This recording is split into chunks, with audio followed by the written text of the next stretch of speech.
তাকবীর, ফিলিস্তিনি জিন্দাবাদ, ফিলিস্তিনি জিন্দাবাদ। ফিলিস্তিনের উপরে নির্যাতন কেন? চলবে না, চলবে না, নির্যাতন চলবে না, চলবে না, বন্ধ করো, বন্ধ করো। কি কইছি? ফিলিস্তিনের উপর নির্যাতন কেন? বন্ধ করো, বন্ধ করো। ফিলিস্তিনি মুসলমানের উপর কেন হত্যা, নির্যাতন কেন, খুন খারাপি হইতেছে? আর কোন ধর্মের উপরে নির্যাতন নাই কেন? খালি মুসলমানের দোষ, মুসলমানের উপর অত্যাচার। মুসলমানের কি মানুষ ধর্ম নিয়ে কি মুসলমানের উপর এত নির্যাতন কেন? এটা আমরা জানতে চাই। মুসলমানের ভাইয়ের উপর আর যদি জুলুম অত্যাচার হয় আমরা ছাড়বো না।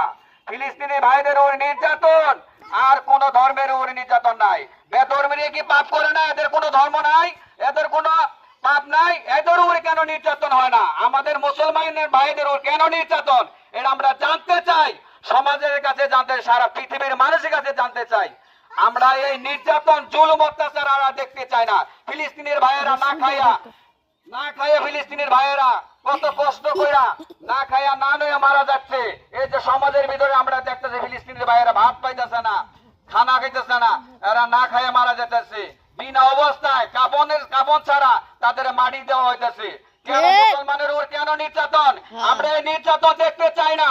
সারা পৃথিবীর মানুষকে জানাই রে, মুসলমান শুধু কি পাপ নিয়ে জন্মেছে? মুসলমানের উপর কেন নির্যাতন?